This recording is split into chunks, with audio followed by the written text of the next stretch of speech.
Hello everyone, welcome to Abida's diary. সবাই কেমন আছেন? আশা করি সবাই ভালো আছেন। আলহামদুলিল্লাহ, আমিও ভালো আছি। আপনাদের সাথে শেয়ার করবো একটা লং ভিডিও, সবাই প্লিজ ধৈর্য ধরে দেখবেন। আর হ্যাঁ, ভালো লাগলে অবশ্যই লাইক, ফলো, শেয়ার করতে ভুলবেন না। প্রতিদিন ভিডিও করা কি যে কষ্টের কাজ, যারা করে তারাই হয়তো জানে। তারপরেও ভালো লাগে, কারণ শখের বসে এই ভিডিও করা, তাই জন্য হয়তো একটু কষ্ট কমই লাগে। আপনারা যদি এরকম ভালোবাসা দেন তাহলে তো আরো ভিডিও করতে বেশি মন চায়। আসলে আমি খুঁজেই পাই না কি ভিডিও করব। আমি চাই প্রতিদিন কিছু ডিফারেন্ট কিছু আপনাদেরকে ভিডিও দেই, কিন্তু দিন শেষে একরকমই হয়ে যায়। আসলে আমি বাইরে কমই যাই, তাই জন্য আপনাদেরকে ঘরের ভিডিও দিয়ে থাকি। আর ঘরে তো সবসময় একই রকম কাজ হয়। এখন তো রমজান মাস থাকায় আপনাদের সাথে এই ইফতারের ভিডিও গুলাই বেশি শেয়ার করে থাকি। আপনারা প্লিজ বোর হবেন না আমার ভিডিও দেখে, সবাই একটু লাইক, ফলো, শেয়ার করে দিবেন। ইনশাল্লাহ আপনারা যদি সাপোর্ট করেন, সামনে আরো সুন্দর সুন্দর ভিডিও আপনাদেরকে উপহার হিসাবে দিব। আর কার কার আমার ভিডিও ভালো লাগে অবশ্যই কমেন্ট করে জানাবেন। ডিম সিদ্ধ দেওয়া হয়েছিল, আর সিদ্ধ দেওয়ার সময় ডিমটা একটু ভেঙে গিয়েছিল,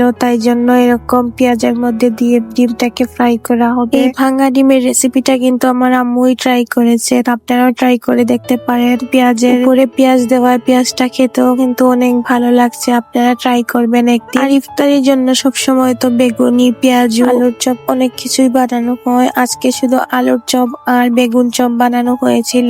আসলে ইফতারির টাইমে অনেক কিছুই বানানো হয়, কিন্তু খাওয়া যায় না, তাই জন্য কম কম বানানোর চেষ্টা করা হয় আমাদের ঘরে। খাবার ওয়েস্ট করা কিন্তু একদমই ভালো না, তাই কম কম বানানোর চেষ্টা করবেন সবাই। এই যে চলে এসেছি আমার আম্মুর রেসিপিটা। এখন এটাকে বেসনের মধ্যে দিয়ে ভাজা হবে। এটা কিন্তু একটা নিউ রেসিপি, আপনারাও ট্রাই করতে পারেন। আর আমার কাছে বেশ ভালো লেগেছিল। পেঁয়াজটাও ভাজা হয়ে গিয়েছিল তেলে ফ্রাই করা, একদম বেরেস্তার মতো লেগেছিল। তারপর ডিমও ছিল, আর পোলাওর সাথে খেতে কিন্তু অনেকই ভালো লাগছিল। আপনারাও ট্রাই করবেন, আমার কাছে মনে হয় ভালো হবে। তো আস্তে আস্তে সব ভাজাভুজি আইটেম শেষ হয়ে গিয়েছিল।